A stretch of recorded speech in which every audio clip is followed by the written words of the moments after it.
Welcome to the Drive Network.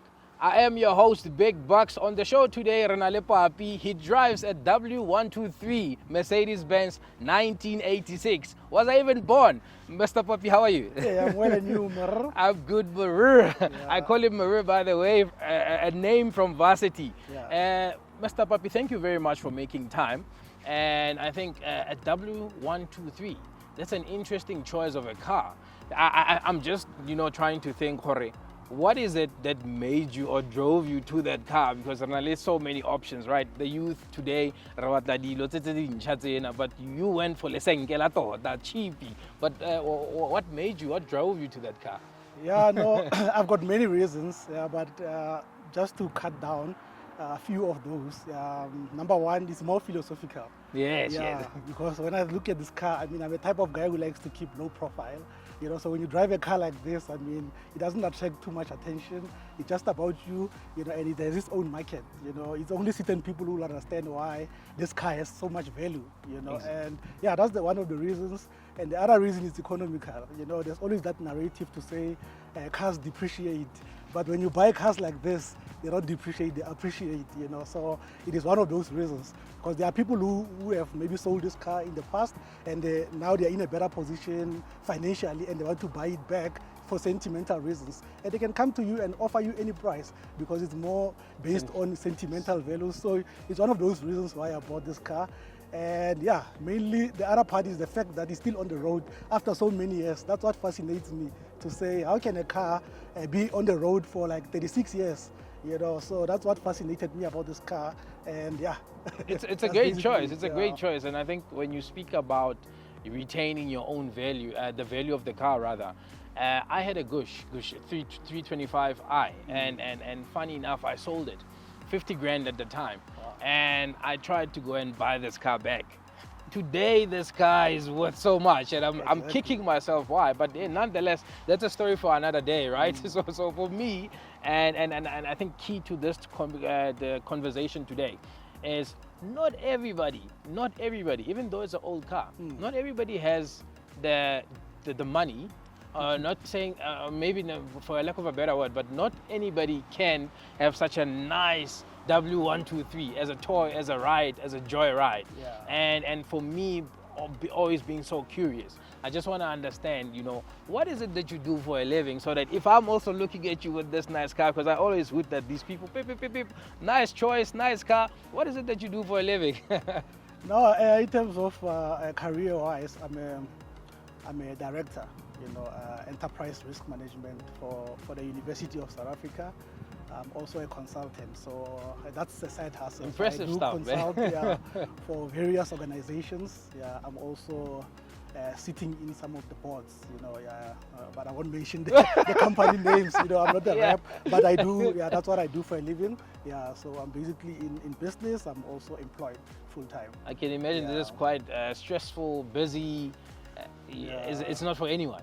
Yeah, no, it's quite stressful, but what comforts me is the fact that I'm a man of scriptures. So there is a verse in the Bible, Ecclesiastes chapter 9. It says, whatsoever your hands finds to do, do it with all your might.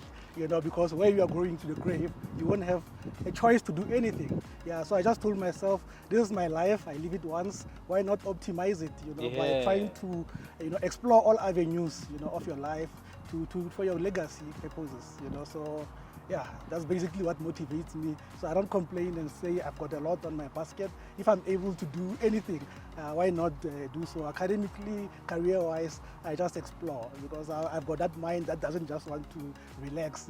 I just want to keep myself busy with something positive. I think that's quite inspirational, actually. I'm looking at you and I'm like, wow, I wish the youth today could actually tune their mind and think like this. Optimize your own life. If you're watching, optimize your own life. But then I could imagine being a director, right? You need to do something, the journey behind it. What have you studied? Did you just wake up and you're a director? I don't know. I'm just asking. What did you do? Is there anything in particular that you studied? And what was the journey? Yeah, no, the journey, it was not so easy. It was, okay, if I were to count my experience, it's a journey of over 10 years to get to where I am now at the director level. But now studying back from what I studied economics and risk management at NWU, Northwest University. Big up. That's why I studied as well. Yeah, so basically I studied there, and after that I proceeded, to an honors level, and until I got an MBA, yeah. So at the moment I'm pursuing another study. Yeah, funny enough, because just when you came in, somebody that knows you said, this guy, every time you see him, is graduating. So, and he is pursuing something else. So there you go. Pursuing something, and that will be my last qualification. Are you sure? Yeah, that will be my last qualification. Yeah. So career-wise, yeah, I have studied up until a master's level. And I'm not sure if I should venture into the work experience part, or you just want to go for it, because focus on academics. Go for the work experience as well, because you don't just study then become a director, right? So I want full appreciation of the journey, because I want the people that are watching to understand that you do have to go through some ups and downs. If you do have any experience of some downs, give it to me. Some ups, give it to me. I'm more than happy. We've got all the time, man. Yeah, no, thank you. Yeah, so basically then I started my career as an intern at the South African Revenue Services. So it was like a 24 months internship. Then after completing that internship, unfortunately there was no permanent employment.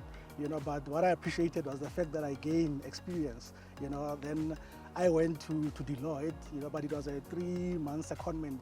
Then when it expired, unfortunately, there was nothing else to do. So I had to go back to Potchefstroom. So I was at Potch for, I think, even 2 weeks. When God is on your side, He makes things happen for some reason. So while I was at home, I saw an advert, in a local newspaper to say Boys Eye is looking for a teacher. So I went the following day. I applied same day. The following day they called me for an interview. Then it was on a Friday. On Monday they said come in and work for us. So I was unemployed for a day or so. So I went. I was with them for 6 months. So I was teaching economics, accounting, computer science. From grade 9 to grade 12. I did not complain. Because I was looking for something. And I had passion in terms of empowering the young ones. I still in contact with most of them. Some of them have graduated and they have something in life, and they keep on going back to me to say, you inspired us. Some are economists, because what I did in my economics class, I had a picture with Jill Marcus, the then Governor of Reserve Bank. So I had that picture there, and every day I was like, Chief Economist, give me economic updates for the day.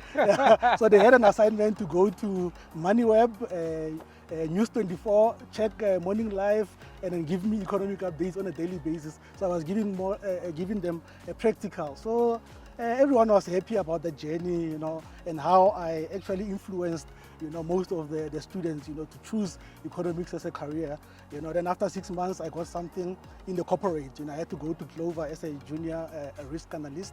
That's when my journey started. While I was there, I was just getting offers left, right, and center. I worked for so many companies, but I won't mention all of them. But just to fast track, I moved then to CCMA, as a permanent risk specialist. Then I was headhunted by Liberty. I became a risk manager. I headhunted again by a bank, in KZN. And I think we met in KZN. Yeah, we met in KZN. I came to your offices.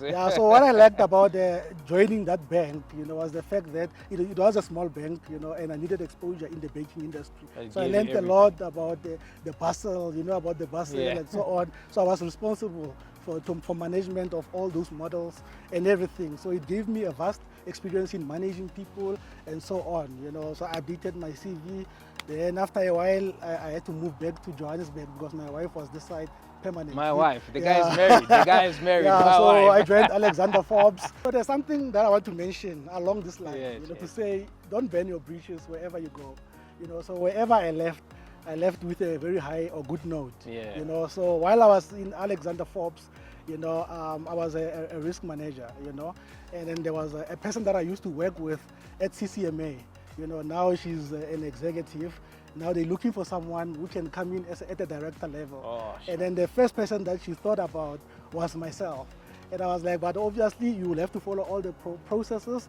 I'm not the only one in the panel, but I know that if you get this job, you will support me well and we will do well. You know, so I'm mentioning this because wherever you go, don't burn your bridges, because you will never know who you'll meet along the way. Absolutely. It could be someone that you have worked with in the past. Absolutely. You know, so even though I was making these moves, it was every move was a clean move. It was closed properly. It was closed properly. Yeah. So while I was at Alexander Forbes doing what I do, then this lady calls me to say, there's this opportunity, are you interested? Then I applied, I followed all the procedures, you know, and then I was accepted. Then we're working closely together, you know. So this is where I am in terms of my career. So let me just leave it there. Quite inspirational, man. Quite inspirational, and I think it's good information, especially for the boys that you left at Boys Eye, my previous high school. I'm happy that you served them well, and I trust that they were in good hands. But then I think in most cases as well, I want to gauge where you originally from, you know, just to indicate, because there are most people that come from very far and they land in Joburg and they do well. Yeah. And you get people that are in Joburg with all the opportunities, not doing anything with their lives. But where are you from originally? Just interesting for the viewers at home. Okay, so I was born in Itsoseng, Lichtenberg.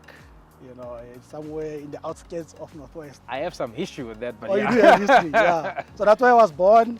But just a year, when I was a year old, then my family migrated from Itsoseng to Potch for economic reasons. You know, economist reasons. So basically, I started my primary school in Kiagile. It's a local school, in the township. Pudulloho before Kiagile. Yes. So after Pudulloho, then I went to Kiagile. Then Kiagile, I went to Tlokwe. You know, I matriculated at Tlokwe.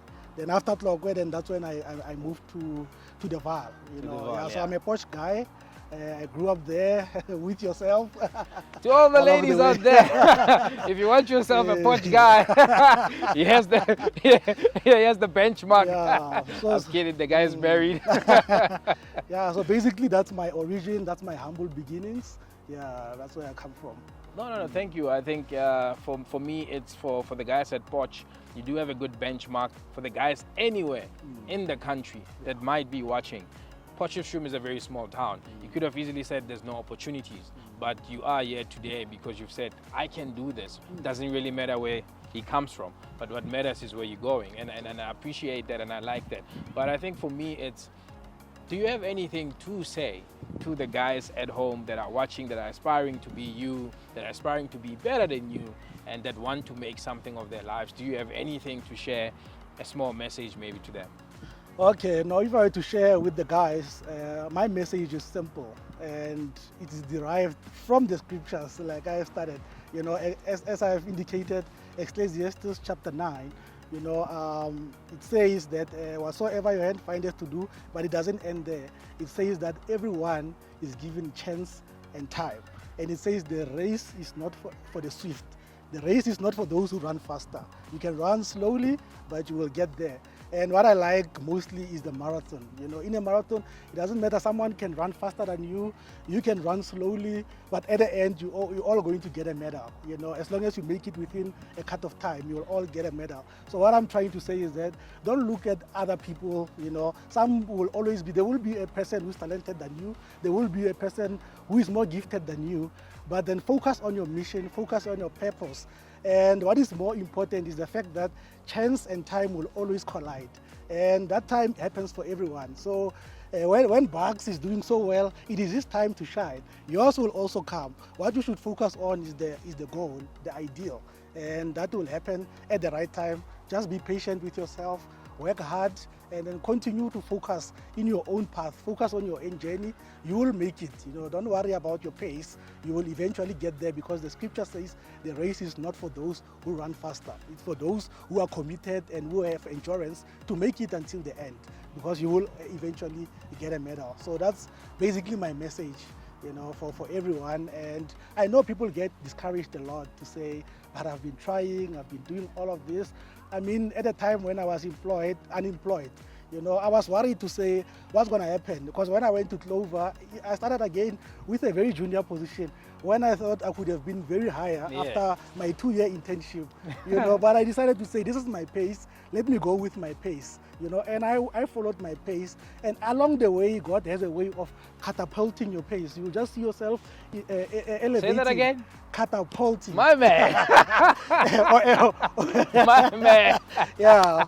Or in other ways, you will just find a way of speeding up your process, journey. your Just journey. focus on what you have to do and do you. You know, don't stress a lot, and clap for those who do well as well. That's very important, because God also looks at your heart. If your heart is clean and it's pure, He has a way of also imbuing a lot of blessings in your life. You know, so don't be toxic, be supportive. Always, My man. you'll make it. Yeah. Papi, I'm very glad you said that. Thank you ever so much. And there's nothing I can add or subtract in whatever you've just said. But I just want to reiterate, clap for others that are winning. It doesn't take anything away from you. Your time will come. Your time will come. God of much more. The Drive Network out and about, featuring an antique of a Merc W123, right? Yeah. 1986. Papi, thank you so much for making time, my brother. Any closing words for the guys at home? Okay, no, thanks for hosting me. This is a very good initiative. Yeah, you are actually enlightening all of us, you know, and thank you so much. The last message from my side, guys, as I've said, always chance and time will always collide. And what I want to say as well is that there will always be someone who is an opportunity broker, who will open doors for you. So be good to everyone, be kind to everyone. You will never know who will be an angel to you. Keep up the great work and continue to work hard. Africa will rise. Africa we rise, baby. The Drive Network, your boy Big Bucks. Peace, we out.